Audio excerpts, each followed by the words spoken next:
If আছে, if else আছে, nested if আছে। ইফ কি, আমি যদি বুঝাইতে চাই, ধরেন প্রোগ্রামিং করতেছেন আপনি, যদি এটা হইতো তাহলে তুমি লাল শার্টটা পরো, আর যদি না হয়, ধরেন কথার কথা, যদি বৃষ্টি হয় তাহলে তুমি ছাতা নিয়ে যাও, না হলে নিও না। মানে কি, এই যে একটা যদি কন্ডিশন, ঠিক আছে, একটা কন্ডিশন, যদি যদি এইটা হয় তাহলে তুমি এই কাজটা করো, না হইলে কিছুই করো না।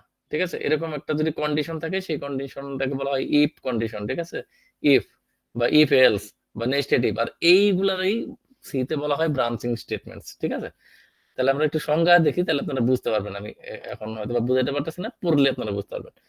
বলতেছে সি প্রোগ্রামিং ল্যাঙ্গুয়েজে ইফ, ইফ এলস এবং নেস্টেড ইফ স্টেটমেন্ট ব্যবহার করা হয় সিদ্ধান্ত গ্রহণের জন্য। ওই যে একটু আগে বললাম, যদি বৃষ্টি হয় তাহলে তুমি ছাতা নিয়ে যাও। তার মানে কি, এই স্টেটমেন্ট গুলা কখন ব্যবহার করা হয়? সিদ্ধান্ত গ্রহণ করার জন্য। আমি ছাতা নিবো কি না, সেটার উপর নির্ভর করতেছে, বৃষ্টির উপর নির্ভর করতেছে। আর বৃষ্টিটা কি? যদি বৃষ্টি হয়। ঠিক আছে, এই ধরনের সিদ্ধান্ত গ্রহণ করার জন্য যে স্টেটমেন্ট গুলা ব্যবহার করা হয়, সেগুলোকে বলা হয় ব্রাঞ্চিং স্টেটমেন্ট। ঠিক আছে, এর ভিতরে ইফ আছে, ইফ এলস আছে, নেস্টেড ইফ আছে, ইত্যাদি ইত্যাদি। এগুলোর সাহায্যে নির্দিষ্ট শর্ত অনুযায়ী, হ্যাঁ, কন্ডিশন অনুযায়ী বিভিন্ন কোড ব্লক কার্যকর করা যায়। ঠিক আছে, আপনি একটা কোড লিখলেন, যদি এইটা হয় তাহলে এই কোডটা কাজ করো, যদি এইটা না হয় ওই কোডটা কাজ করো, যদি ওইটা হয় তাহলে আরেকটা কোড কাজ করো। এভাবে আপনি স্টেটমেন্ট গুলা ব্রাঞ্চিং, ব্রাঞ্চ ওয়াইজ আপনি সাজায় রাখতে পারেন। মানে কন্ডিশনের উপর ভিত্তি করে আপনার কোন স্টেটমেন্টটা হবে, সেটার উপর ভিত্তি করে আমার কোড গুলা চলবে। আমি যদি ধরেন কথার কথা গ্রেড সিস্টেম চিন্তা করি, যদি নাম্বার 90 থেকে 100 বা 80 থেকে 100 হয় এ প্লাস। ঠিক আছে, 71 থেকে 79 হয় তাহলে এ। এইভাবে যদি আমি চিন্তা করি যে যদি এত নাম্বার এত হয় তাহলে এ প্লাস, নাহলে বি প্লাস, নাহলে সি প্লাস, নাহলে সি, নাহলে এফ। মানে এরকম সিদ্ধান্ত যদি নিতে হয় তাহলে আমরা এই ব্রাঞ্চিং স্টেটমেন্ট ব্যবহার করবো। ঠিক আছে, এই ব্রাঞ্চিং স্টেটমেন্টের ভিতরে আবার তিনটা স্টেটমেন্ট আছে, একটা হচ্ছে ইফ, একটা ইফ এলস, আর একটা হচ্ছে নেস্টেড ইফ। আসলে একটা একটা একটু আলোচনা করি, এগুলো একটু প্রোগ্রামিক বিষয়, তারপর আমি চেষ্টা করছি ভাই আপনাদের জন্য নোটগুলো লিখতে। ঠিক আছে, ইফ স্টেটমেন্ট, ইফ স্টেটমেন্টটা কি বলছে? যে ইফ স্টেটমেন্ট একটি নির্দিষ্ট শর্ত, বুঝেন কিন্তু, ইফ স্টেটমেন্ট হচ্ছে একটি নির্দিষ্ট শর্ত যাচাই করে, যদি সেটা শর্তটা যদি সত্য হয় তাহলে কোড প্রিন্ট করবে, আর নাহলে কিছুই হবে না। ঠিক আছে, শর্তটা কেবল যদি শর্ত হয়, তাহলে সত্য হয়, ট্রু হয়, তাহলে কোডের যে ব্লকটা আছে সেটা কার্যকর হবে। আপনি সিনটেক্সটা একটু দেখেন, এখানে লেখা আছে। ঠিক আছে, সিনটেক্স এটা কিন্তু ইফ কি বলে, ব্রাঞ্চিং স্টেটমেন্ট কিভাবে ব্যবহার করে বলা হচ্ছে, আপনি প্রোগ্রামিং এর ভাষায় লিখবেন ইফ, ঠিক আছে, তারপরে ব্রেকেট দিবেন, ব্রেকেট দেওয়ার পরে ওই শর্তটা যদি নাম্বার 80 থেকে 100 এর মধ্যে হয় তাইলে তুমি প্রিন্ট করো এ প্লাস। আমার আর কিছু বলা নাই, যদি নাম্বার 80 থেকে 100 এর মধ্যে হয় তাহলে এ প্লাস প্রিন্ট করবে, যদি নাম্বার অন্য কিছু হয় ও প্রোগ্রাম রানই করবে না। ঠিক আছে, এরকম যদি কোনো স্টেটমেন্ট থাকে এটাকে বলা হয় খালি ইফ স্টেটমেন্ট। ঠিক আছে, ওই যে বলছে ইফ শর্তটা, যদি শর্তটা সত্য হয়, এই লাইনে যদি শর্তটা সত্য হয় তাহলে এইটুক রান করবে, নাহলে আর কিছুই করবে না। এটাকে বলা হয় খালি ইফ স্টেটমেন্ট। ঠিক আছে, উদাহরণ দেখেন একটা, সি প্রোগ্রামিং এ একদম মুখস্থ করে ফেলাম, সি প্রোগ্রামিং নিয়ে আপনাদের কিন্তু প্রোগ্রামিং খাতায় লেখা আসবে। ঠিক আছে, সি প্রোগ্রামিং এর লেখার স্টেটমেন্টটা হচ্ছে যে এইটুক, এবার কমন থাকবেই। ঠিক আছে, এইটুক কমন থাকবেই। ঠিক আছে, আমরা এমন একটা প্রোগ্রাম দিয়ে এখন আমরা এই ইফ স্টেটমেন্টটা বোঝার চেষ্টা করব। সেটা হচ্ছে যে আমরা একটা নাম্বার দেব, সেই নাম্বারটা আমার ধনাত্মক না ঋণাত্মক সেটা বের করে দেবে। অর্থাৎ আমি নাম্বারটা দেব, সেই নাম্বারটা সে চেক করবে, চেক করে যদি ধনাত্মক হয় তাহলে আমাকে রিটার্ন করবে, না হলে কিছু করার দরকার নেই। ঠিক আছে, এরকম একটা প্রোগ্রাম ইফ দিয়ে করার চেষ্টা করব। তাহলে এখানে দেখেন একটা এক্সাম্পল দেওয়া আছে, সি প্রোগ্রামিং এ বাধ্যতামূলক এই লাইনটা আমার লিখতে হবে। ওই যে আমরা শিখছি হেডার ফাইল, আগের ক্লাসে আমরা কিন্তু পড়ছিলাম হেডার ফাইল কি। ঠিক আছে, এই স্টুডিও ডট এইচ মানে একটা হেডার ফাইল, এটা সি তে প্রথমে ইনক্লুড করে নিতে হয়। ঠিক আছে, এটা সি এর প্রথম লাইন, এটা বাধ্যতামূলক লিখতেই হবে। ঠিক আছে, এরপরে ইন্টিজার মেইন। ঠিক আছে, এই ফাইলটা আমরা দিয়ে দেবো, এটা মনে করেন মুখস্থ করে ফেলবেন। ঠিক আছে, আমি একটু বুঝাই দিই। এখানে বলছে কি, এইটুক হচ্ছে মাস্ট, হ্যাঁ, বাধ্যতামূলক দিতেই হবে। আর নিচের যে সেমিকোলন, এটা সেকেন্ড ব্র্যাকেট বাধ্যতামূলক দিতে হবে। এখন এর মাঝখানে আসেন, ওই যে আমরা শিখছিলাম না প্রোগ্রাম ব্লক। ঠিক আছে, কোনটা হচ্ছে প্রোগ্রাম ব্লক, কোনটা হচ্ছে হেডার, কোনটা হচ্ছে ওই যে কি বলে ইনপুট আউটপুট, আগের ক্লাসটা দেখলে আপনি বুঝতে পারবেন। তো তো এটা হচ্ছে মেইন ফাংশন, আমরা যে শিখছিলাম যে মেইন ফাংশন, ঠিক আছে? এই মেইন ফাংশনের ভিতরে যা আবার হবে, ঠিক আছে? এটা হচ্ছে মেইন ফাংশন, এটা, ঠিক আছে? এই মেইন ফাংশনের ভিতরে যা আবার হবে, ঠিক আছে? এখন আসেন মেইন ফাংশনটা লিখলাম। মেইন ফাংশনের ভিতরে আমি একটা ভেরিয়েবল নিলাম। সেই ভেরিয়েবলটা কি টাইপের? ইন্টিজার টাইপের। ইন্টিজার টাইপের একটা ভেরিয়েবল নিলাম। ভেরিয়েবলের নাম দিলাম কি? নাম। নাম মানে নাম্বার, ঠিক আছে? এটুকু আমি ভেরিয়েবল নিলাম। এখন আমি একটা প্রিন্ট করতেছি, ঠিক আছে? কি প্রিন্ট করব? একটি সংখ্যা প্রবেশ করান। আমি ইউজারকে বললাম একটি সংখ্যা প্রবেশ করান, ঠিক আছে? ইউজার এটা দেখতে পারবে, কারণ আমি একটা ভেরিয়েবল নিছি ইন্টিজার নামে। তারপরে বললাম যে তুমি আমার প্রিন্ট করে দেখাও একটি সংখ্যা প্রবেশ করান, যাতে ইউজার বুঝতে পারে যে একটি সংখ্যা প্রবেশ করাই হবে। আমরা জানি কি দিয়ে ইনপুট নিতে হয়, আমরা শিখছিলাম না? Scanf, printf. স্ক্যানএফ দিয়ে ইনপুট নিতে হয় আর প্রিন্টএফ দিয়ে আউটপুট দেখাইতে হয়, ঠিক আছে? আমরা কিন্তু শিখছিলাম প্রথম ক্লাসে না দ্বিতীয় ক্লাসে? দ্বিতীয় ক্লাসে সম্ভবত, ঠিক আছে? এই যে পার্সেন্টেজ ডি দিয়ে ইন্টিজার নিতে হয়, পার্সেন্টেজ এফ দিয়ে ফ্লোটিং নিতে হয়, এরকম আমরা শিখছিলাম কিন্তু। আবার একটু রিকল করেন, ঠিক আছে? তো আমরা কি করলাম? আমরা ইউজারকে একটা প্রিন্ট করায় দেখালাম কি? একটি সংখ্যা প্রবেশ করান। ইউজার একটা সংখ্যা, yes please. Do you take rice tomorrow in office? Yes, I will. ঠিক আছে? আপনি দেখেন যে একটি সংখ্যা প্রবেশ করাতে বলছি আমি। ইউজার এই মেসেজটা দেখতে পারলো। তারপরের লাইনে কি বলছে? তারপরের লাইনে বলছে স্ক্যানএফ, অর্থাৎ ইউজারকে আমি ইনপুট নেওয়ার জন্য একটা ফাংশন ওপেন করে দিলাম। আমরা শিখছি কিন্তু স্ক্যানএফ কি, প্রিন্টএফ কি, ঠিক আছে? তাহলে স্ক্যানএফ ফাংশন এটা বাই ডিফল্ট সি প্রোগ্রামিং এর ফাংশন। আমরা ভেরিয়েবলটা নিয়েছিলাম কি? ইন্টিজার টাইপের, যে লিখে দিয়েছিলাম ইন্টিজার আইএনটি, ঠিক আছে? এজন্য আমরা এখানে পার্সেন্টেজ ডি দিব। আমরা কিন্তু আগের ক্লাসে দেখছিলাম, ঠিক আছে? যেহেতু এটা ইন্টিজার টাইপের, সেজন্য আমি আশা ডোন্ট টক হিয়ার, ঠিক আছে? এখানে আমরা পার্সেন্টেজ ডি দিলাম, ঠিক আছে? যেহেতু এটা ইন্টিজার টাইপের, যেহেতু আমরা নাম্বার নিব। তারপরে এন্ড সাইন দিয়ে এই যে ভেরিয়েবলের নামটা, এই যে ভেরিয়েবলের নামটা আমরা এখানে যে বসাই দিলাম, ঠিক আছে? এটা হচ্ছে ভেরিয়েবলের নাম। তাহলে আমি নাম্বারটা পাই গেলাম, অর্থাৎ ইউজারের কাছ থেকে আমি ইনপুট নিলাম। এখন এই নাম্বারটা পজিটিভ না নেগেটিভ আমি কেমনে চেক করব? আমরা জানি কি, 0 বা তার উপরে যত সংখ্যা আছে সবই পজিটিভ, 0-র চেয়ে ছোট সংখ্যা হচ্ছে নেগেটিভ, ঠিক আছে? তাহলে আমি ওই যে বললাম ইফ দিয়ে একটা শর্ত দিব।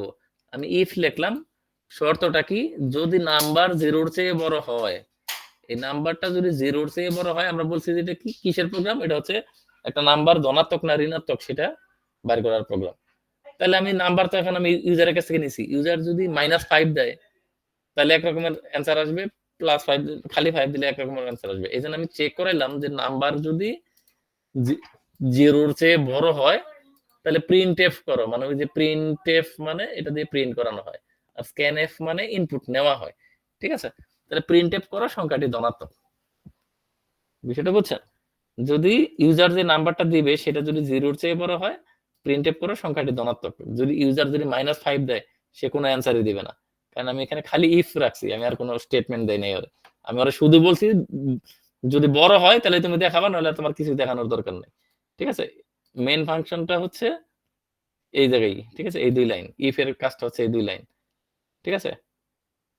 তারপরে রিটার্ন 0, এটা সি প্রোগ্রামিং এর একটা ডিফল্ট একটা স্টেটমেন্ট দিয়ে এই যে আমি মেইন ব্লকটা শেষ করলাম। আপনারা যদি 2-3 বার একটু বুঝতে কষ্ট হবে, বাট আপনি যদি একটু সিনট্যাক্সটা মিলানোর চেষ্টা করেন, 2-3 বার রিডিং পড়েন, আপনার কাছে এই প্রোগ্রামটা সহজ মনে হবে, ঠিক আছে? এটা হচ্ছে ইফ স্টেটমেন্টের জন্য কিন্তু আমি বলতেছি ব্রাঞ্চিং স্টেটমেন্ট, ঠিক আছে?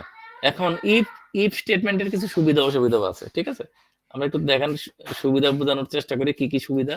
যদি আমরা ইফ স্টেটমেন্ট ব্যবহার করি তাহলে কি, সহজে বোধগম্য, মানে একেবারে ছোট এবং ব্যবহারের জন্য সুবিধাজনক, ঠিক আছে? এটা কি করে? কোড সংক্ষিপ্ত রাখে, মানে একটা কোড অযথা বড় হয় না, কারণ শুধুমাত্র প্রয়োজনীয় শর্ত অনুযায়ী কোড চালানো হয়। ওই যে যেমন আমি এখানে বলছি, যদি নাম্বার 0-র চেয়ে বড় থাকে তাইলেই তুমি প্রিন্ট করো, নাহলে আমার আর অন্য কোনো কাজ নাই, আমার অন্য কোনো কিছু আমার জানার দরকার নাই, ঠিক আছে? এরকম যদি কোনো আমার শর্ত সম্পাদন করার প্রয়োজন হয় তাহলে আমি ইফ স্টেটমেন্ট ব্যবহার করব। এর সুবিধা হচ্ছে সহজে বোধগম্য এবং পরে ব্যবহারের জন্য সুবিধাজনক। এটা কি করে? কোডকে সংক্ষিপ্ত রাখে, মানে কোড ছোট রাখে, কোড অতটা অনেক বড় হয় না, কারণ শুধুমাত্র প্রয়োজনীয় শর্ত অনুযায়ী কোড চালানো হয়, ঠিক আছে? এটা হলো সুবিধা। তাহলে এর আরেকটা সুবিধা কি? প্রোগ্রামের নিয়ন্ত্রণ প্রবাহ, আমরা যে একটু আগে শিখছি ফ্লো, প্রোগ্রামের ফ্লো চার্ট, ঠিক আছে, আমরা প্রথম ক্লাসে শিখছিলাম। সেই প্রোগ্রামের নিয়ন্ত্রণ প্রবাহ নিয়ন্ত্রণে গুরুত্বপূর্ণ ভূমিকা রাখে, যেহেতু এটা ইফ স্টেটমেন্ট এটা হইলে এটা হবে, না হইলে কিছুই হবে না, এরকম একটা বিষয় যেহেতু আছে, এই জন্য এটা ফ্লোটা নিয়ন্ত্রণেও গুরুত্বপূর্ণ ভূমিকা রাখে, ঠিক আছে। এখন আসেন এটার অসুবিধা কি। এটার অসুবিধা আছে, যদি একাধিক শর্ত থাকে, আমি তো একটা শর্ত দিছিলাম, যদি 0 থেকে বড় হয় তাহলে তুমি আমাকে প্রিন্ট করো যে এটা একটা পজিটিভ নাম্বার বা ধনাত্মক নাম্বার।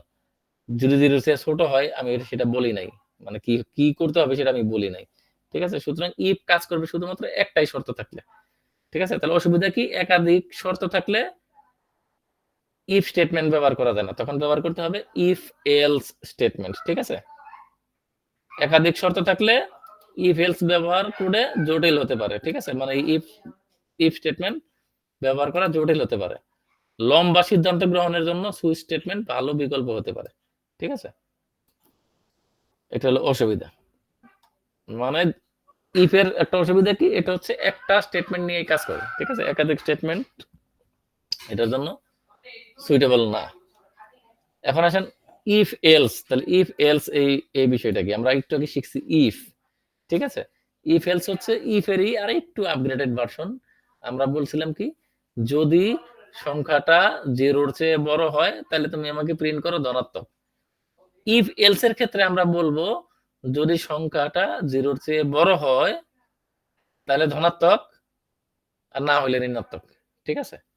যদি বড় হয় ধনাত্মক, না হলে ঋণাত্মক। আমার দ্বিতীয়বার চেক করার দরকার নাই সংখ্যাটা আমার 0-র থেকে ছোট কিনা। আমি কিন্তু প্রথমে কন্ডিশন দিয়েছিলাম কি, সংখ্যাটা আমার 0 থেকে কি বড়, যদি বড় হয় তাহলে তো সে ধনাত্মক লিখবেই, আর যদি না হয় তাহলে আমার আর চেক করার দরকার নাই, আমি ডাইরেক্ট বলে দিতে পারি ঋণাত্মক। কারণ দুইটা জিনিস এটার সাথে কাজ করতেছে, হয় ইয়েস নয় নো, এরকম দুইটা সিদ্ধান্ত, মানে ইয়েস অর নো এই ধরনের সিদ্ধান্ত যদি নিতে হয় তাহলে আমরা ইফ এর কন্ডিশনে ওই দুইটাকে চেক করাবো। সেকেন্ড কন্ডিশনে আমার আর কোনো কন্ডিশন দেওয়ার দরকার নাই, ওইটা পজিটিভ না হলে বা ওইটা ট্রু না হলে পরেরটা ফলস অটোমেটিক, আর উপরেরটা যদি ফলস হয় তাহলে পরেরটা ট্রু অটোমেটিক, ঠিক আছে, এরকম আর কি। একটু উদাহরণ দেখি তাহলে বুঝবেন। যদি শর্ত সত্য হয়, এখানে বলছে যদি শর্ত সত্য হয় তবে ইফ ব্লকের কোড চলবে, ঠিক আছে, আর না হলে এলস ব্লকের কোড চলবে, একদম সোজা সাপটা কথা। যদি শর্ত সত্য হয় তাহলে ইফ এর কাজ চলবে, না হলে তার উল্টাটা হবে, সোজা কথা, ঠিক আছে। এটা হচ্ছে ইফ এলস। এর আগে আমরা যে ইফ এর স্টেটমেন্টটা দেখছিলাম সেটা ছিল এতটুকু, যে এতটুকু দেখেন আমি সিলেক্ট করে রাখছি এতটুকু। এলস তাহলে কি হবে, এলস হচ্ছে যদি শর্ত, ইফ শর্ত যদি সত্য হয় তাহলে এটা কার্যকর হবে, শর্ত সত্য হলে কার্যকর হবে। যদি এটা শর্ত সত্য না হয় তাহলে ডাইরেক্ট এলসে চলে আসবে, এবং শর্ত মিথ্যা হলে কার্যকর হবে। বুঝাতে পারছি? যদি এইটা হয় তাহলে এইটা, না হইলে এইটা, এরকম, ঠিক আছে। উদাহরণ দেখি চলেন। এখানে ইন্টিজার নাম, ওই যে আমরা আগে নিয়েছিলাম ইন্টিজার, এখানে আর এই যে উপরের এই পুরা ব্যাখ্যাটা দেয় নাই, এই যে এতটুকু দেয় নাই, নিচের এতটুকু দেয় নাই, এখানে খালি অ্যাকচুয়াল, নিচের নিচের সংখ্যাটাতে শুধুমাত্র অ্যাকচুয়াল দিয়ে বুঝাইছে। দেখেন এখানে বলতেছে কি, একটা ভেরিয়েবল নিলাম, নাম নামে একটা ভেরিয়েবল নিলাম ইন্টিজার টাইপের, ঠিক আছে, যার ভ্যালু হচ্ছে -5, বুঝেন, এটার ভ্যালু কিন্তু -5। এর আগে আমরা ইউজারের কাছ থেকে স্ক্যানএফ দিয়ে ডেটা নিয়েছিলাম, এখানে আমি ফিক্সড বলে দিলাম যে আমি একটা ভেরিয়েবল আছে নাম, সেই নামের ভিতরে ভ্যালু আছে -5। এখন আমরা ইফ স্টেটমেন্টে এটারে আমরা শর্ত দিয়ে দিলাম, যদি এই নাম্বার ভেরিয়েবল 0-র থেকে বড় হয় তাহলে প্রিন্ট করো সংখ্যাটি ধনাত্মক, অন্যথায় এলস অর্থ অন্যথায় প্রিন্ট করো সংখ্যাটি ঋণাত্মক। তাহলে এখানে কি অ্যান্সার আসবে, এখানে কিন্তু ঋণাত্মক অ্যান্সার আসবে। কেন ঋণাত্মক অ্যান্সার আসবে, কারণ আমি এখানে ডাইরেক্ট বলে দিয়েছি এটার মান হচ্ছে -5। তাইলে সে যখন এটার মান -5, এর পরের লাইনে সে যখন কোড চালাবে এখানে আসবে, সেখানে এসে দেখবে যে নাম্বারটা কি 0-র চেয়ে বড়, ও দেখবে যে নাম্বার হচ্ছে -5, তার মানে এখানে নামের জায়গায় বসবে -5, তাহলে -5 কি 0-র চেয়ে বড়, অবশ্যই 0-র চেয়ে বড় না, তার মানে শর্তটা মিথ্যা। যেহেতু শর্তটা মিথ্যা, এই লাইনে সে আর এক্সিকিউট করবে না, সে এখান থেকেই বাইরে হয়ে যাবে, কারণ এখানে শর্তটা মিথ্যা হয়ে গেছে।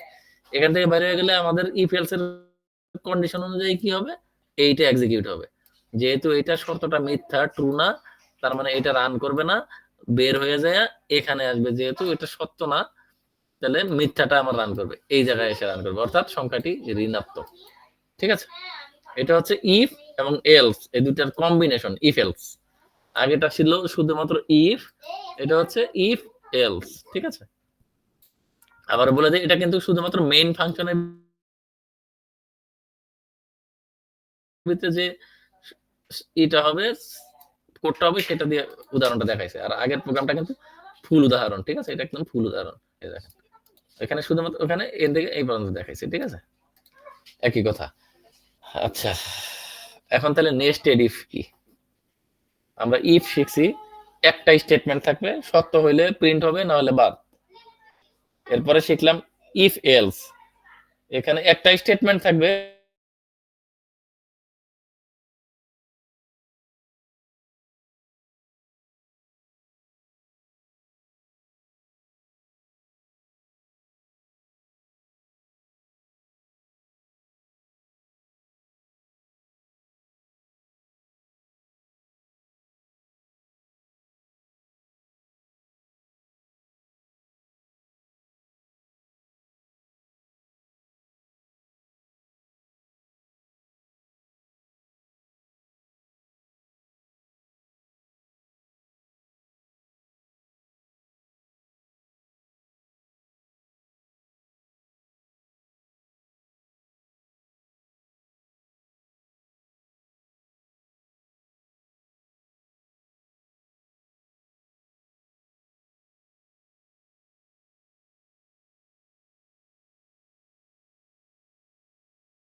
আর একটা ইফ আমি লাগাইলাম। কেউ কি বের হয়ে গেছেন? আমি কি আছি নাকি নাই? আছি তো। আচ্ছা, কি জানি শব্দ হচ্ছে। যদি শর্ত 1 সত্য হয়, তাহলে আমি আবার আর একটা ইফ লাগাই দিছি, যেটা হচ্ছে যে শর্ত 2।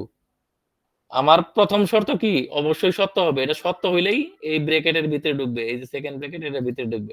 এটার ভিতরে ঢুকে যদি সে কোনো প্রিন্ট করার অপশন পাইতো, কন্ডিশন পাইতো, সে প্রিন্ট করে দিত।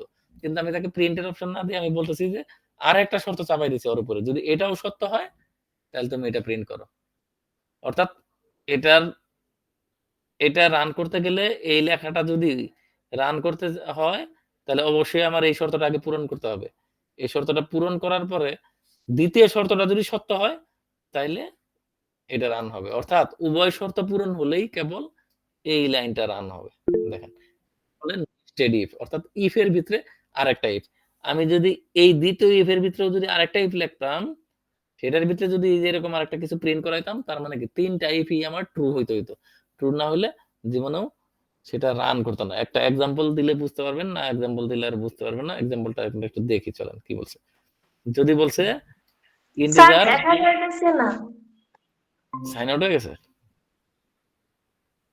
তাহলে বলেন না কেন তখন?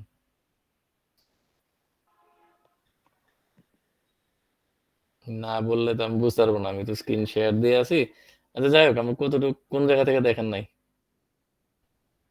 আমি আবার একটু ওপেন করি।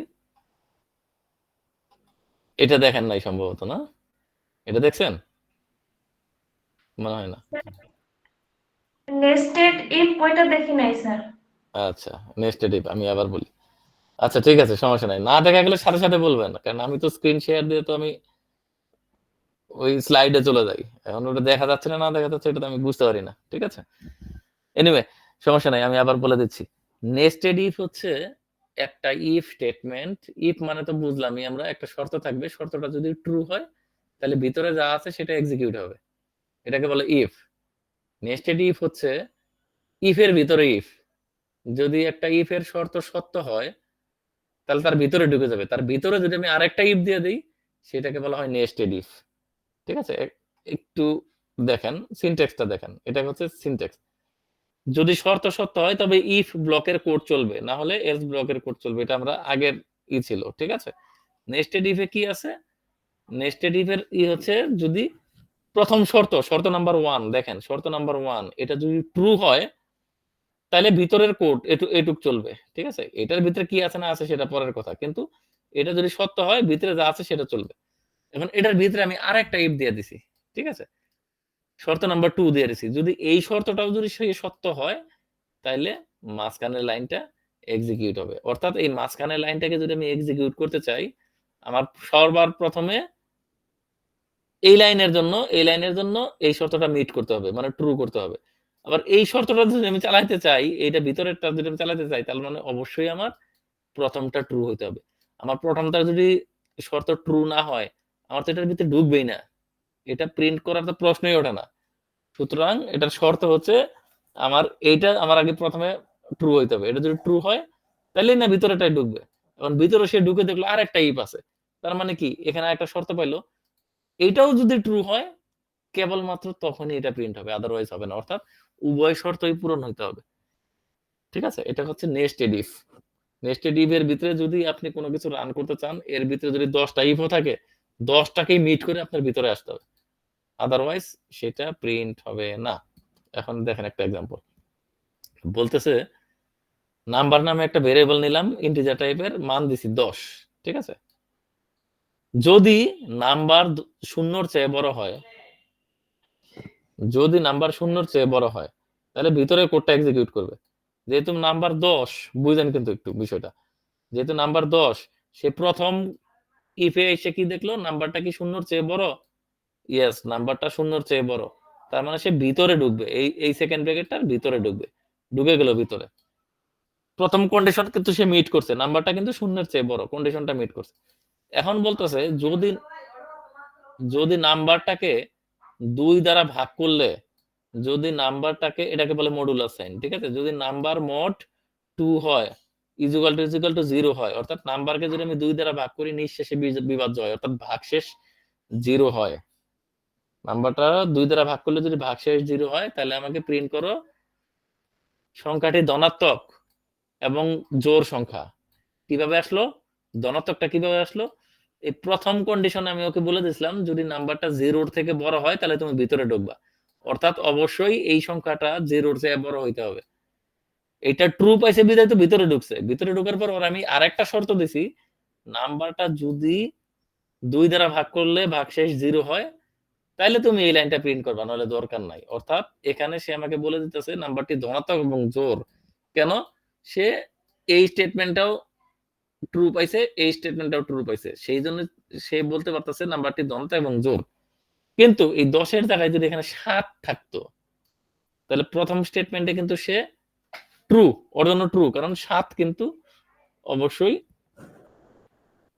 0 চেয়ে বড়। 7 0 চেয়ে বড় না, সে এখানে ট্রু পাইতো 7 দিলে। এরপরে এই স্টেটমেন্টে সে যাইতো, এই স্টেটমেন্টে সে যায় দেখতো যে এই যে নামের জায়গায় আছে 7, 7 রে 2 দ্বারা ভাগ করলে কি ভাগশেষ 0 থাকে? সে দেখতো যে ভাগশেষ 0 না। তার মানে সে এখান থেকে এক্সিট হয়ে যেত, এটার ভিতরে আর ঢুকতে পারতো না, কারণ আমি বেজোড় সংখ্যা দিছি, এর 2 দ্বারা ভাগ দিলে ভাগশেষ জীবনেও 0 হবে না। সে কিন্তু প্রথম স্টেটমেন্ট ট্রু পাইতো যদি এখানে 7 থাকতো। যেহেতু 7 প্রথম স্টেটমেন্ট ট্রু, সে ভিতরে ঢুকছে। ভিতরে ঢোকার পর এখানে এসে সে দেখতেছে যে ভাগশেষ কিন্তু আমার 0 না, 2 দ্বারা ভাগ করলে। সে কিন্তু এখানে এক্সিট হয়ে যেত, সে আপনাকে কোনো কিছুই প্রিন্ট করতো না। কিন্তু আমরা কিন্তু এলস শিখছিলাম, ঠিক আছে? ইফ এলস, আমি যদি এখানে একটা এলস লাগাই দিতাম, আমি যদি এখানে বলতাম এলস, সরি এলস, আবার সেকেন্ড ব্র্যাকেট দিতাম, এটা দিতাম, ঠিক আছে? আমি একটু বোঝানোর চেষ্টা করি, দাঁড়ান। দেওয়ার পরে আমি যদি এটাকে দিতাম, এটাকে আমি যদি দিতাম এইভাবে, নাম্বারটি একটি ঋণাত্মক, ঠিক আছে? ঋণাত্মক লিখবো কিভাবে? নেগেটিভ লিখি। এইটা যদি দিতাম, আমরা কিন্তু এলস টেলসও একবারে ইউজ করতে পারি এখানে। এখন একটু বোঝার চেষ্টা করেন কি বলছি। ইন্টিজার নাম্বার 10, প্রথমে সে চেক করলো নাম্বার কি 0 এর চেয়ে বড়? ইয়েস, ইট ইজ 0, এটা হচ্ছে 0 এর চেয়ে বড়। যদি বড় হয় সে এইটার ভিতরে ঢুকবে।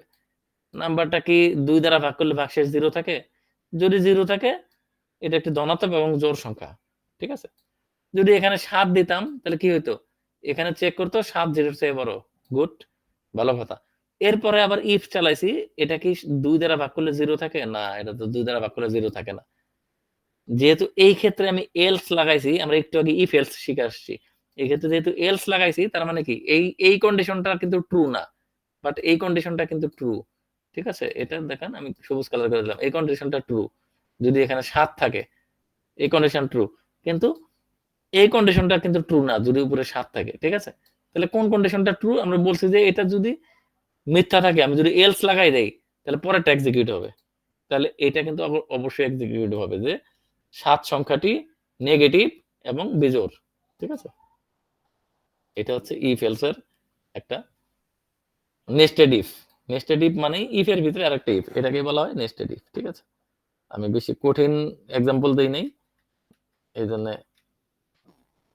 আপনাদের সহজে বোঝার কথা। ঠিক আছে, এটা কেটে দিলাম। ওকে, এখন আসেন সুইচ স্টেটমেন্ট। ঠিক আছে, ইফ এলস নেস্টেড ইফ, এগুলার আমি নেক্সট ক্লাসে আর বেশ কিছু উদাহরণ দেবো আর কি।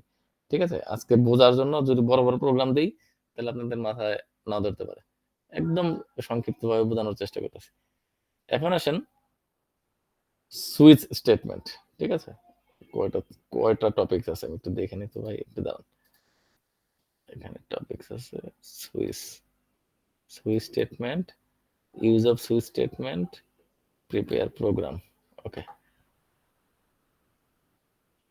আচ্ছা, সুইচ স্টেটমেন্টের সংজ্ঞা দেখেন, সুবিধা অসুবিধা এবং সিনট্যাক্স। আমরা একটু আগে শিখলাম কি, ইফ শিখছি, ইফ এলস শিখছি, নেস্টেড ইফও শিখছি। ঠিক আছে, এখন আসুন সুইচ স্টেটমেন্ট। সি প্রোগ্রামিং এ সুইচ নামে একটা ফাংশন আছে। ঠিক আছে, আমরা আমরা শিখছিলাম যে সি তে কি অনেক লাইব্রেরি ফাংশন আছে। ঠিক আছে, পাইথনে অনেক লাইব্রেরি ফাংশন আছে। এই সুইচ এমন একটা ফাংশন যেটা হচ্ছে সির বিল্ট ইন একটা ফাংশন অলরেডি দেয়া আছে, পাইথনেও সুইচ আছে।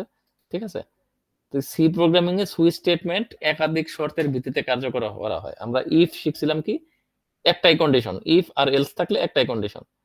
এই সুইচ হচ্ছে একাধিক শর্ত যদি থাকে, অনেক কন্ডিশন যদি থাকে, তাহলে সুইচ ইফ এলস দিয়েও অনেক কন্ডিশনের কাজ করা যায়। সেটা আপনার কোড লিখতে একটু কঠিন হয় বা একটু ঝামেলাপূর্ণ হয়। বাট আমরা যদি একাধিক শর্ত থাকে, ঠিক আছে, একাধিক শর্ত থাকে, তাহলে সেক্ষেত্রে আমরা সুইচ স্টেটমেন্ট ব্যবহার করতে পারি। ঠিক আছে, এটি বলে দিচ্ছে এটি ইফ এলস এর চেয়ে বেশি কার্যকর। ঠিক আছে, এটি ইফ এলস এর চেয়ে বেশি কার্যকর যখন নির্দিষ্ট মানের ভিত্তিতে শর্ত নির্ধারণ করা হয়। ইফ এলস দিয়ে আপনি করতে পারবেন, অনেক বেশি লাইন লিখতে হবে, কিন্তু সুইচ দিয়ে করলে সেটা ইফ এলস এর চেয়ে বেশি কার্যকর।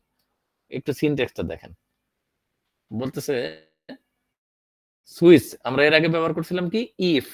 ঠিক আছে, এর আগে ব্যবহার করছিলাম ইফ, তারপরে দিয়েছিলাম শর্তটা। এখানে আমরা দিব কি, এখানে আমরা দিব সুইচ। ঠিক আছে, সুইচ হচ্ছে একটা ফাংশন, ফাংশনের ভিতরে আমি শর্তটা দিব। শর্তটা দেওয়ার পর এটার হচ্ছে একটা সিনট্যাক্স আছে। সিনট্যাক্সটা কি, আমরা লিখবো কেস, সুইচ কেস, এটাকে বলে সুইচ কেস। ঠিক আছে, কেস দিয়ে মান দিব। ঠিক আছে, মানে প্রত্যেকটা কন্ডিশন মানে একটা করে কেস আমার ক্ষেত্রে। ঠিক আছে, কেস নাম্বার 1, কেস নাম্বার 2, আমরা বলি না এভাবে, ধাপ নাম্বার 1, ধাপ নাম্বার 2।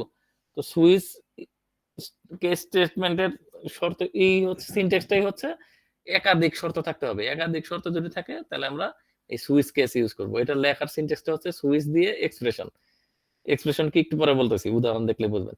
এরপর প্রত্যেকটা শর্তের জন্য আমরা একটা করে কেস নির্ধারণ করব। ঠিক আছে, যদি কেসের মান 1 হয়, এটা যদি ট্রু হয় তাহলে কার্যকর হবে, যদি এক্সপ্রেশন সমান সমান কেসের মান সমান হয়। অর্থাৎ এই যে এক্সপ্রেশনের মধ্যে আমি যে মানটা দিব, সেই মানটা দেওয়ার পরে ধরেন একটা সংখ্যা আছে আমার কাছে, সেটার আমি 50টা সংখ্যাটা চেক করাবো, এটা কি এটা সমান, এটা কি এটা সমান, এটা কি এটার সমান, যার সাথে মিলে যাবে সেখানেই কোডটা শেষ, প্রিন্ট করে কোডটা শেষ। এরকম কিছু একটা উদাহরণ আমি পরে যাচ্ছি। তাহলে এই যে এক্সপ্রেশন, এই এক্সপ্রেশন মানের সাথে যদি কেসের মান এটা যদি মিলে যায়, তাহলে এটা কার্যকর হবে এবং কার্যকর করে ব্রেক করে দেবে, মানে এই কোডটা এখানে ব্রেক, এর নিচে আর নামবে না, এর নিচে আর সে নামবে না, মানে এখানে শেষ, আমার কাজ শেষ, কোডের কাজ এখানে শেষ। কোনো কারণে মিলে নাই, সে 2 নম্বরে আসবে। ঠিক আছে, যদি 2 এর মানের সাথে ওটা ওই উপরের এক্সপ্রেশন এই যে এটা মিলে যায়, তাহলে এখানে কাজ হবে, কাজ হওয়ার পরে ব্রেক করে দিবে, কাজটা এখানে শেষ। এভাবে না হলে 3 নাম্বার কেসে যাবে, 4 নাম্বার কেসে যাবে, 5 নাম্বার কেসে যাবে এবং সর্বশেষ একটা ডিফল্ট কেস থাকে, সেই ডিফল্ট কেসে যদি কোনো কেসের সাথেই না মিলে তাহলে আপনি লিখে দিতে পারেন দুঃখিত কোনো কেসের সাথে মিলে নাই, এরকম কিছু একটা লিখে দিতে পারেন। ঠিক আছে, অর্থাৎ আপনার যত ধাপই থাকুক, 10টা থাকুক, 50টা থাকুক, 100টা থাকুক, 3টা থাকুক, 8টা থাকুক, আপনি আলাদা আলাদা আলাদা কেস হিসেবে বসাই দিলেই কাজ শেষ। ঠিক আছে, এটা হচ্ছে সুইচ কেসের একটা বেসিক সিনট্যাক্স। এখন আসেন এক্সাম্পল কি বলছে একটু দেখি। এর সুবিধা অসুবিধা কি? এর সুবিধা হচ্ছে প্রোগ্রামের কার্যকারিতা বাড়ায়, বড় ইফ এলস ব্লকের বিকল্প হিসেবে কাজ করে। আমরা ইফ এলস দিয়ে শিখছি যে ইফ 80 থেকে 90 যদি হয় তাহলে এ প্লাস, 70 থেকে 80 হলে এ, 60 থেকেই হলে এটা আমরা আলাদা আলাদা আলাদা if else if else if else if else if এইভাবে আমরা লিখতে পারতাম। ঠিক আছে, এই ক্ষেত্রে আমরা ওইভাবে না লিখে সুইচ কেস ব্যবহার করতেছি, যেটা হচ্ছে ইফ এলস এর বিকল্প হিসেবে কাজ করে। এটা হচ্ছে একটা সুবিধা, কোড সংক্ষিপ্ত করে এবং পড়তে সহজ। আপনি যদি ইফ এলসিফ এলসিফ এলসিফ এভাবে 10টা দেন, ওটা আপনার জন্য পড়তে কঠিন। আর আপনি দেখেন এখানে যদি আপনার কেস 1 কেস 2 কেস 3 এভাবে যদি আপনি দিতে থাকেন, এটা আপনার জন্য পড়তে সুবিধা। ঠিক আছে, অসুবিধা কি তাহলে? কেবলমাত্র ইন্টিজার ক্যারেক্টার বা এনাম ডাটার জন্য কার্যকর। এটা শুধুমাত্র আপনার এক্সপ্রেশনটা যদি ইন্টিজার হয় অথবা ক্যারেক্টার হয় অথবা ইনিউমুলেট ডাটা, এটাকে বলা হয় যে ট্রু ফলস ডাটা, এই ধরনের ডাটা হয় তাহলে কেবলমাত্র সুইচ কেস কাজ করে, নাহলে সুইচ কেস কাজ করে না। ঠিক আছে, শর্তগত তুলনা সরাসরি করতে পারে না, যেমন কে কার চেয়ে বড়, কে কার চেয়ে ছোট, এগুলা তুলনা সুইচ কেস করতে পারে না। আপনি যেমন ইফে আপনি বলতে পারছিলেন যে 10 কি 0 চেয়ে বড়, যদি বড় থাকে এই করো, না বড় থাকলে ওই করো, সেইটা আবার এখানে করতে পারে না সুইচ কেসে। হ্যাঁ, সুইচ কেস অনেকটা স্ট্যাটিকের মতো। একটা এক্সাম্পল দিলেই বুঝতে পারবেন। এক্সাম্পলটা কি? ব্যবহারকারীর দেয়া সংখ্যা অনুযায়ী দিনের নাম নির্ধারণ করা। উদাহরণটা হচ্ছে আপনার কাছে একটা সংখ্যা আছে, ধরেন 1 থেকে 7 এরকম একটা সংখ্যা আছে, এই সংখ্যা অনুযায়ী দিনের নাম নির্ধারণ করা। ঠিক আছে, আমরা বলতেছি কি একটা ইন্টিজার ভ্যালু নিলাম, ভেরিয়েবলের নাম হচ্ছে ডে, ডে সমান সমান 3, আমরা ধরলাম ডে সমান সমান 3। এখন সুইচ স্টেটমেন্টে ফেলাইলাম, সুইচ স্টেটমেন্টে ফেলাই এই যে ডে এক্সপ্রেশন, এই ডেটা আমরা এখানে নিলাম, ডে এর ভ্যালু মান হলো 3। ঠিক আছে, এখন আমরা বললাম কেস নাম্বার 1। ঠিক আছে, কেস নাম্বার যদি 1 হয় তাহলে প্রিন্ট করো রবিবার। রবিবার দিয়ে যেহেতু সপ্তাহ শুরু হয়, আমি ধরে নিলাম কেস নাম্বার 1, অর্থাৎ এই কেস 1 এর ভ্যালু যদি 3 এর সাথে মিলে তাহলে প্রিন্ট করো রবিবার। 1 তো কখনোই 3 এর সাথে মিলবে না, তার মানে রবিবার সে প্রিন্ট হবে না। 2 নাম্বার স্টেটে আমি লিখে দিলাম কেস নাম্বার 2, এই 2 যদি 3 এর সাথে মিলে তাহলে সোমবার প্রিন্ট করো, মিলবে না। 3 যদি 3 এর সাথে মিলে তাহলে মঙ্গলবার প্রিন্ট করো। 4 যদি তারপরে 3 এর সাথে মিলে, এভাবে যদি আমি আরো 5টা মানে 7 বারের জন্য 7টা কেস নেই, এরপর যদি আমি এখানে 1 থেকে 7 এর মধ্যে যে কোনো একটা মান দেই, যেটার সাথে মিলবে সেটা সে প্রিন্ট করবে। মঙ্গলবার, বুধবার, সোমবার, 3 বার, এখানে যেহেতু 3টা স্টেটমেন্ট দেওয়া আছে, 3টা স্টেটমেন্টের সাথে সে যদি মিলে প্রিন্ট করবে, কোনোটার সাথেও যদি মিলে প্রিন্ট করবে। যদি কোনোটার সাথে না মিলে তাহলে ডিফল্ট একটা কেস আছে, সেটা হচ্ছে বুল ইনপুট। অর্থাৎ আপনি এখানে যা প্রিন্ট করতে চান কোনোটার সাথেই মিলে নাই, আপনি যদি লেখেন কোনোটার সাথেই মিলে নাই, তো সেটা আপনাকে প্রিন্ট করবে। বুঝতে পারছি? এটাকে হচ্ছে সুইচ কেস স্টেটমেন্ট বলে। ঠিক আছে, একটা ভ্যালু, স্ট্যাটিক একটা ভ্যালু দেয়া থাকবে বা ইউজার একটা ভ্যালু দিবে, সেটার অনুযায়ী আমি 3টা 4টা 5টা 10টা 50টা স্টেটমেন্ট বা কন্ডিশন লিখে রাখবো। যদি যার সাথে মিলা যাবে সেই ব্লকটা রান করে বলবে যে এই ব্লকটা এক্সিকিউট হবে। যদি কারোর সাথেই না মিলে, কোনোভাবেই কন্ডিশন ট্রু না হয়, তাহলে আপনার ডিফল্ট একটা কেস আছে, এই ডিফল্ট কেসটা এক্সিকিউট হবে সোজা কথা। যেহেতু আমাদের এই উদাহরণের ক্ষেত্রে 3, অর্থাৎ এই 3 এর সাথে মিলে গেছে, অর্থাৎ আমাকে বলবে আজকে মঙ্গলবার। ঠিক আছে, যদি এখানে 1 দিতাম, এখানে যদি 1 দিতাম তাহলে বলতো রবিবার, এখানে যদি 2 দিতাম তাহলে বলতো সোমবার। আমি যদি আরো, এখানে তো 3টা কেস নিছি, আমি যদি 7টা কেস নিতাম, হ্যাঁ 7টা কেস নিয়ে যদি আমি 7 বারের নামই বলে দিতাম, তাহলে এখানে 4 দিলে আরেকটা দিত, 5 দিলে আরেকটা দিত, এরকম। এবং সর্বশেষ যদি আমি এখানে 15 দেই, 15 নাম্বার দিন তো নাই, সপ্তাহে তো 7 দিনে শেষ, সপ্তাহে তো 15 দিন নাই, তাহলে আমাকে বলতো যে আপনার ইনপুট ভুল বা রং ইনপুট বা যাই হোক, আপনি এখানে যাই লিখবেন এটা আপনার ইচ্ছা, এটা বলতো। ঠিক আছে, এটা হচ্ছে সুইচ কেস। এভাবে আমরা মাল্টিপল শর্তকে একসাথে কাজ করতে পারি। ঠিক আছে, আজকের দিনের লাস্ট টপিকস। ঠিক আছে, আমি খুবই সংক্ষিপ্তভাবে আপনাদের বোঝানোর চেষ্টা করছি, আরো আছে অনেকগুলা, এটা বুঝতে অনেক সময় লাগবে। এটা হচ্ছে লাস্ট টপিক। আজকের সিলেবাস অনুযায়ী ব্রাঞ্চিং স্টেটমেন্ট ব্যবহার করে প্রোগ্রাম প্রস্তুত করা। ঠিক আছে, আপনাদের সিলেবাস অনুযায়ী একটা প্রোগ্রাম আসবে যেটা হচ্ছে ব্রাঞ্চিং স্টেটমেন্ট ব্যবহার করে। আমরা উপর থেকে ব্রাঞ্চিং স্টেটমেন্ট কি কি শিখলাম, ইফ শিখলাম, ইফ এলস শিখলাম, ঠিক আছে, সুইচ কেস শিখলাম। ঠিক আছে, এগুলাকে বলা হয় ব্রাঞ্চিং স্টেটমেন্ট। এই যে তিনটা ইফ, এলস ইফ বা নেস্টেড ইফ, এই যে কোনো একটা কিছু ব্যবহার করে একটা প্রোগ্রাম লেখার আপনাদের আসতে পারে। ঠিক আছে, এখন কি প্রোগ্রাম আসবে, জোড়া সংখ্যা আসবে না ধনাত্মক আসবে না কি আসবে, সেটা আমি আপনি কিছুই জানি না, কিন্তু আমরা যদি নিয়মটা জানি তাহলে কিন্তু আমরা অ্যাটলিস্ট পরীক্ষার হলে লিখতে পারবো। ঠিক আছে, এখানে 2-3টা উদাহরণ দেওয়া আছে, আপনি একটু দেখেন। বলছে ইফ এলস ব্যবহার করে এভাবে বলে দিবে, ইফ এলস ব্যবহার করে কোন সংখ্যা জোড় বা বিয়োগ, বিজোড় অথবা কোনটা ধনাত্মক বা ঋণাত্মক সেটা বার করার প্রোগ্রাম লাগবে। ঠিক এইভাবে আসবে পরীক্ষা। ঠিক আছে, এখানে একটা উদাহরণে কি আছে, ইফ এলস ব্যবহার করে কোন সংখ্যা জোড় না বিজোড় সেটা নির্ধারণ করো। এখন যেহেতু আমাকে প্রোগ্রাম লিখতে বলছে, একটা প্রোগ্রাম লেখো, এক্ষেত্রে কিন্তু আমাদের ফুল প্রোগ্রামটা লিখতে হবে। ফুল প্রোগ্রামের নিয়ম কি আমরা একটু আগে শিখছি, হ্যাশ ইনক্লুড stdio.h, এটা একদম পুরা তোতা পাখির মতো মুখস্থ করে ফেলাইতে হবে। এটা আমি আপনি পৃথিবীর যত বড় প্রোগ্রামারই থাকুক এগুলো তার মুখস্থ করতে হবে। ঠিক আছে, এই 2-3 লাইন, এটা হচ্ছে সি প্রোগ্রামিং এর শুরু। ঠিক আছে, এরপর আমরা জানি কি মেইন ফাংশন। সি প্রোগ্রামিং এর মেইন ফাংশন আমাদের দিতে হয়, যেহেতু আমরা জোর বিজোরের হিসাব করতেছি এখানে, এই জন্য আমরা ইন্টিজার একবারে ডাইরেক্ট বলে দিতে পারি যে ফাংশনটা হচ্ছে ইন্টিজার টাইপের ফাংশন মেইন, কারণ আমরা সংখ্যা নিয়ে কাজ করবো এখানে, এজন্য ইন্টিজার নিচে মেইন ফাংশন দিছে। আপনি যদি ইন্টিজার এখানে নাও লিখতেন কোনো অসুবিধা নেই, খালি মেইন লিখলেও হইতো। ঠিক আছে, এখন আমরা যেহেতু আমাদের প্রোগ্রামটাই হচ্ছে কোন একটা সংখ্যা জোড় না বিজোড় সেটা বের করা, অর্থাৎ তাহলে আমাদের একটা ভেরিয়েবল নিতে হবে, সেই ভেরিয়েবলের ভিতরে আমার একটা সংখ্যার ব্যবস্থা করতে হবে। সেই সংখ্যাটা কি হবে, ইন্টিজার টাইপের, কারণ জোড় বিজোড় কখন হবে, পূর্ণ নাম্বারই কিন্তু একমাত্র জোড় বিজোড় হবে।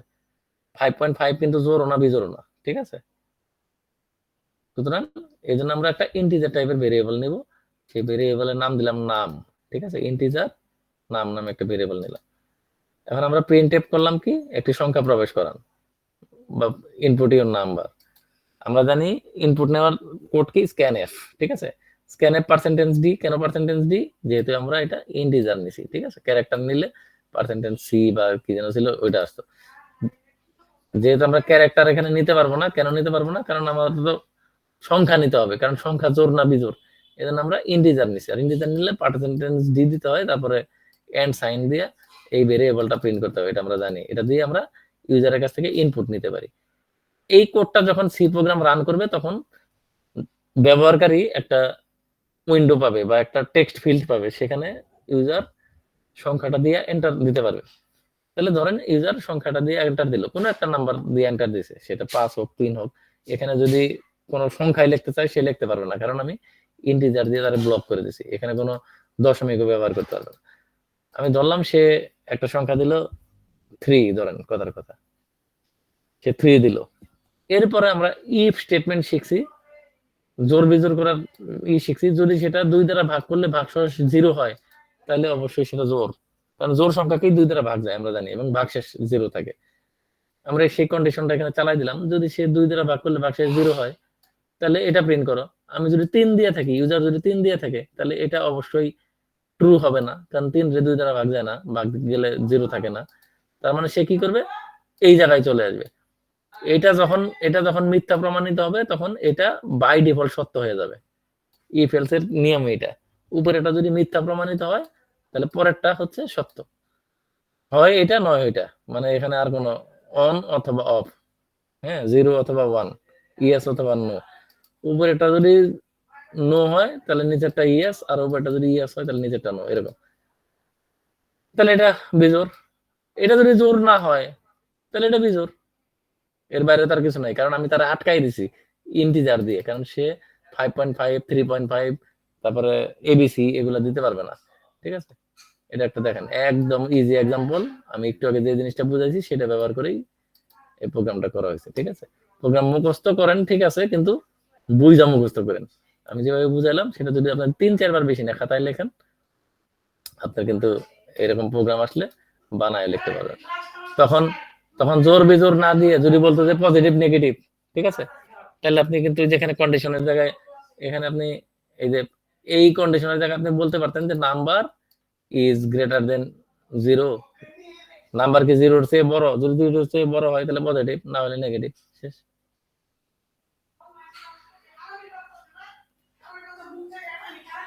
উদাহরণ 2, ঠিক আছে, উদাহরণ 2, একটা সেকেন্ড একটু লাইনে থাকে, একটু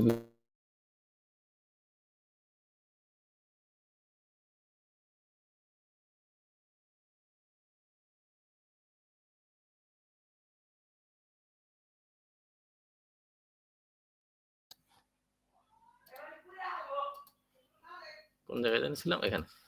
এখন আসেন সুইচ স্টেটমেন্ট ব্যবহার করে কিভাবে প্রোগ্রাম করা যায়। এটা একটা জটিল প্রোগ্রাম, এটা দেখলে আপনার কাছে একটু কঠিন মনে হতে পারে, আমি একটু সহজে বুঝাই দিই, ঠিক আছে। আমরা ইফ এলস দিয়ে একটা দেখলাম উপরে এক্সাম্পল, আপনি আরো প্র্যাকটিস করবেন, যেটা হচ্ছে যে পজিটিভ নেগেটিভ, বা আপনি যদি গুগলে সার্চ দেন যে ইজি ইফ এলস প্রোগ্রাম, ঠিক আছে, গুগলে অনেক পাওয়া যাবেন, ঠিক আছে। আপনি একটু কয়েকটা এক্সাম্পল দেখবেন, অথবা নেক্সট ক্লাসে আমি আপনাদের আরো 5-7টা এক্সাম্পল দিয়ে দেবো না। এখন সুইচ ব্যবহার করে আমরা কি করতে পারি, ঠিক আছে, আমরা সুইচ ব্যবহার করে গ্রেডিং সিস্টেম বানাইতে পারি, ঠিক আছে। আমরা সুইচ ব্যবহার করে আমরা যদি একটা এক্সাম্পল দেখি গুগলে, দাম দেখি আছে কিনা, grade system using switch case in C, এই যে দেখেন অনেক এক্সাম্পল আছে, ঠিক আছে।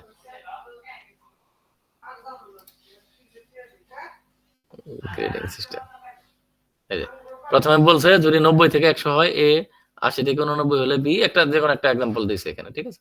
কারণ সুইচ কেস ব্যবহার করে কিভাবে আপনি গ্রেডিং সিস্টেমের প্রোগ্রাম করবেন, এই যে দেখেন। প্রথমে আমরা বলছিলাম যে, ঠিক আছে, এই দেখেন stdio.h, এটা তোতা পাখির মতো মুখস্থ করে হলাবেন। ইন্টিজার মেইন, এইটুক হচ্ছে তোতা পাখির মতো মুখস্থ, আর নিচের এইটুক হচ্ছে তোতা পাখির মতো মুখস্থ। অনেক ক্ষেত্রে এটা লাগেও না, ঠিক আছে। এখন আসেন গ্রেডিং সিস্টেম করবেন কিভাবে সুইচ দিয়ে।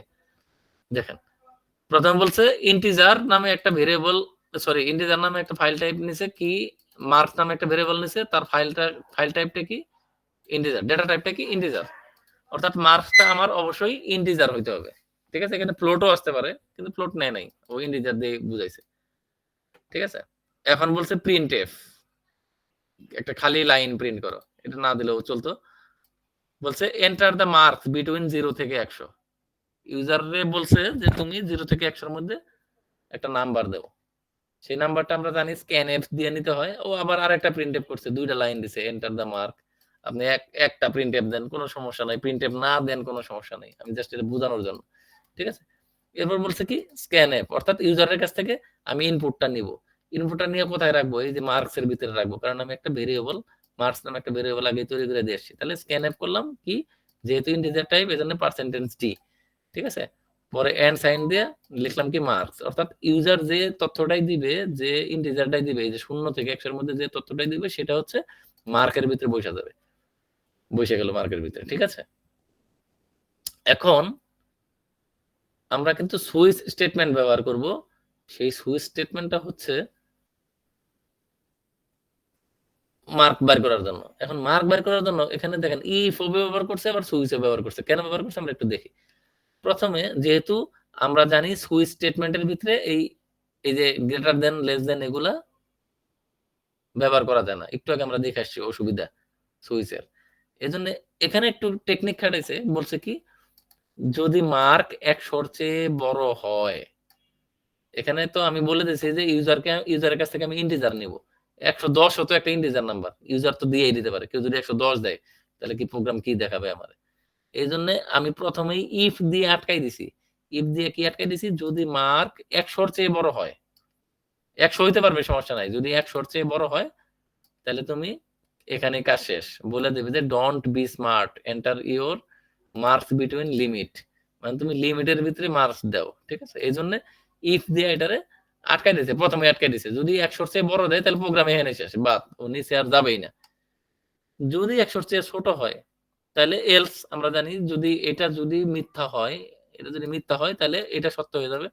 তার মানে ইউজার যদি 100-র চেয়ে নিচে যায়, যখনই 100-র চেয়ে নিচে দিবে, 0 থেকে 100-র মধ্যে দিবে, তখনই এই স্টেটমেন্টটা কাজ করবে, ঠিক আছে। এইটুক মাথায় রাখেন। এই জন্য ইফ দিয়ে এটা আটকাই দিছে, এলস দিয়ে, এলস এর ভিতরে যা কাজ করার আমরা করব। ঠিক আছে? এখন আসেন সুইচ কেস। আমরা বলছি কি সুইচ কেস। ঠিক আছে? আমরা এখানে সুইচ ফাংশন আমরা বলছিলাম সুইচ নেওয়ার পরে এক্সপ্রেশন দিব আমরা। এক্সপ্রেশন দেওয়ার পরে বলছে যে মার্কস ডিভাইডেড বাই 10। ঠিক আছে? মার্কসে আমরা 10 দ্বারা ভাগ করে দিলাম। এটা আরো বিভিন্ন ভাবে করা যায়। এখানে এইভাবে করছে। মার্কসে 10 দ্বারা ভাগ করলে কি হবে? Case number 10। ঠিক আছে?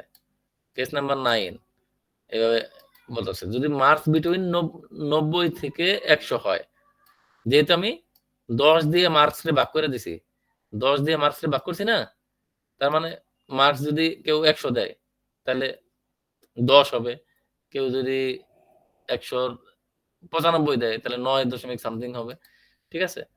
এই জন্য 10 দ্বারা ভাগ করার পর আমি দুইটা কেস নিছি, হয় 10 অথবা 9।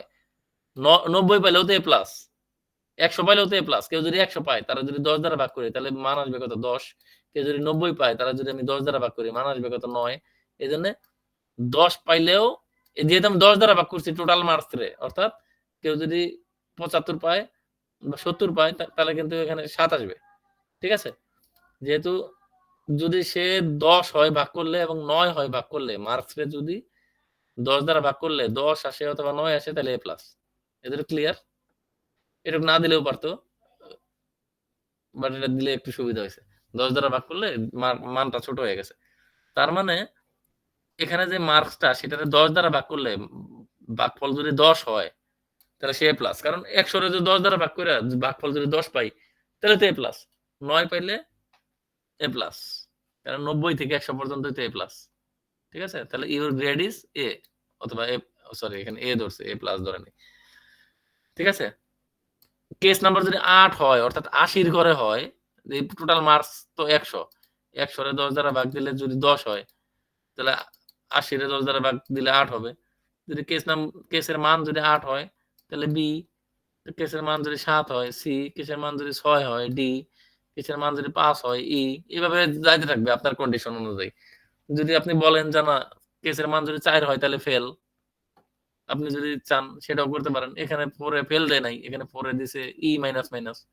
ঠিক আছে? এটা এটা আমাদের ইচ্ছা, আমরা যেভাবে মান সাজাবো। আপনার দরকার হলো স্টেটমেন্টটা বোঝা। আমার টোটাল মার্ক এর 10 দ্বারা ভাগ করছি। ভাগ করার পর যদি মান 10 হয় তাহলে এ প্লাস, 9 হলে অমুক, 8 হলে অমুক। বাংলাদেশের শিক্ষা ব্যবস্থা অনুযায়ী যদি 3 হয় তাহলে এফ, এফ গ্রেড। আপনি তাহলে লিখতে পারেন কেসের মান যদি 3 হয় ইউ আর ফেল। কিন্তু এক্ষেত্রে ফেল না লিখলেও আমার চলে, কারণ সর্বনিম্ন যে মানটা 40 এর ঘর পর্যন্ত আমি একটা মার্ক দিলাম, ডি মি যাই দিলাম। দেওয়ার পর আমরা জানি সুইচ কেসে একটা ডিফল্ট একটা অংশ আছে। যদি কোনো কিছুই না হয়, এখানে কোনো কিছুই না হয়, সরি কই গেল, তাহলে আরেকটা কিছু আমি প্রিন্ট করতে পারি ডিফল্ট দিয়ে। আমি এখানে বলে দিতে পারি তাহলে তুমি ফেল। যেহেতু উপরের কোনোটার সাথে তোমার ম্যাচ করে নাই তাহলে তুমি ফেল। কিন্তু কেন ইফ ব্যবহার করছি? ইফ ব্যবহার করছি ইউজারকে আটকায় দেওয়ার জন্য, যাতে সে 100 চেয়ে বড় না দিতে পারে। ঠিক আছে? এই ইফ এখানে শুরু হয়েছে, ঠিক ইফটা এখানে শুরু হয়েছে, ওর প্রথম ব্লক এখানে শেষ হয়েছে। এলসটা শুরু হয়েছে, এলস এর প্রথম ব্লক এখানে, কিন্তু এরপরে কিন্তু দেখেন সুইচ চলে আসছে। এই সুইচ কোথায় শেষ হয়েছে? এই জায়গাটায় সুইচ শেষ হয়েছে। তাহলে এই যে এলস এর একটা সেকেন্ড ব্র্যাকেট দিয়ে শুরু হয়েছিল, সেই সেকেন্ড ব্র্যাকেটটা শেষ হয়েছে এই জায়গায়। অর্থাৎ ওই এলস এর ভিতরে ইফ যদি 100 থেকে ছোট হয় তাহলে তুমি, বড় হয় তাহলে তুমি উপরে বাদ, যদি ছোট হয় তাহলে আমরা বলছিলাম না ইফ এর ভিতরে আরেকটা ইফ ব্যবহার করা যায়, এলস এর ভিতরে আরেকটা ইফ ব্যবহার করা যায়। আমরা এলস এর ভিতরে আরেকটা ইফ ব্যবহার না করে আমরা এলস এর ভিতরে এই সুইচটা ব্যবহার করছি। এই দেখেন এলসটা এখানে শুরু হয়েছে, ব্লক কোড যেটা করছি সেটা এলস এর সুইচ কেসের কাজ শেষ, এখানে এসে কিন্তু এলস শেষ হয়েছে। ঠিক আছে? একটু জটিল মনে হইতে পারে, বাট আপনাদের কয়েকবার যদি আপনারা পড়েন, আমি এই ফাইলটা দিয়ে দেবো একটু পরেই, আপনাদের কাছে সহজ হয়ে যাবে আশা করি। ঠিক আছে? দাঁড়ান আমি এখনই দিয়ে দিই, নাহলে আবার ঝামেলা। আমি এটাকে একটু সেভ দিই, ফাইল সেভ অ্যাজ। অধ্যায় 3 দিব না ক্লাস 3 দিব? আচ্ছা ক্লাস 3 লিখে দিই, ক্লাস 3 পিডিএফ করে দিই, পিডিএফ ক্লাস 3 না চ্যাপ্টার 3, চ্যাপ্টার 3 ক্লাস 4